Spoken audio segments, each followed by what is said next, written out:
اس نظم کے آخری بند میں کھل کر سامنے آتی ہے کہ جب وہ تشبیہات اور استعارے مکمل طور پر رومانی شاعری کے استعمال کرتے ہیں.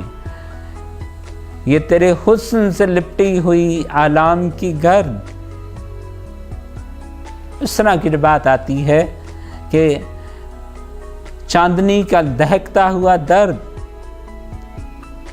دل کی مایوس پکار، یہ وہ رومانی شاعری کی ترکیب ہیں جو ایک ذات کی طلب کے حوالے سے استعمال ہوتی ہیں.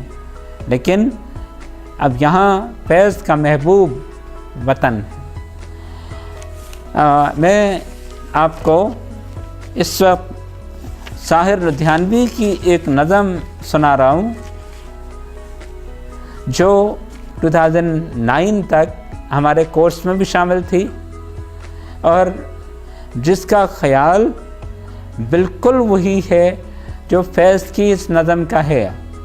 اگر آپ کو مل جائے اور آپ یاد رکھ سکیں تو ساحر لدھیانوی کی یہ نظم آواز آدم فیض صاحب کی چند روز اور میری جاں کی تشریح کرتے ہوئے پورے بند کوٹ ہو جائیں گے. اور یہاں پہ یہ نوٹ کیجئے کہ آہنگ کسی بھی شاعر کے انداز کا بلند ہونا، نعرہ زن ہونا اور نرم انداز، اس کی ایک کمپیریزن آپ کو یہاں مل جائے گی. وہی تاثر جو فیض صاحب نے چند روز اور میری جاں میں پیدا کیا، اسی خیال کو، اسی جذبے کو جب ساحر لدھیانوی نے لکھا تو انہوں نے کیسے لکھا؟ دبے گی کب تلک آواز آدم ہم بھی دیکھیں گے، رکیں گے کب تلک جذبات برہم ہم بھی دیکھیں گے، چلو یوں ہی سہی یہ جور پیہم ہم بھی دیکھیں گے، در زندہ سے دیکھیں یا عروج دار سے دیکھیں، تمہیں رسوا سر بازار عالم ہم بھی دیکھیں گے، ذرا دم لو مال شوکت جم ہم بھی دیکھیں گے، بزام قوت فولاد آہن دیکھ لو تم بھی، بفیض جذبہ ایمان محکم ہم بھی دیکھیں گے، جبیں کی کج کلاہی خاک پہ خم ہم بھی دیکھیں گے، یہ ہنگام وداع شب ہے اے ظلمت کے فرزندو، سحر کے دوش پر گلنار پرچم ہم بھی دیکھیں گے، تمہیں بھی دیکھنا ہوگا یہ عالم ہم بھی دیکھیں گے. عزیز طلبہ، یہ نعرہ زنی ہے. آپ فیض صاحب کے دھیمے انداز کو دیکھیے اور ساحر کی یہ للکار سنیے، ہم بھی دیکھیں گے. جس طرح وہ چیلنج کرتا ہے، فیض نہیں کر رہا، اس کو یقین زیادہ ہے. فیض صاحب کو اپنی جیت کا مکمل ایمان ہے ان کا کہ ایسا ہوگا، لیکن اس کے لیے وہ کوئی بلند نعرہ ہے مستانہ بلند نہیں کرتے. یہ فیض کی خصوصیت ہے. اگر ساحر کی یہ نظم آواز آدم آپ کو مل جائے تو اس کو پڑھیے گا بھی اور فیض صاحب کی اس نظم میں کوٹ بھی کیجیے گا. بہت شکریہ. اللہ حافظ.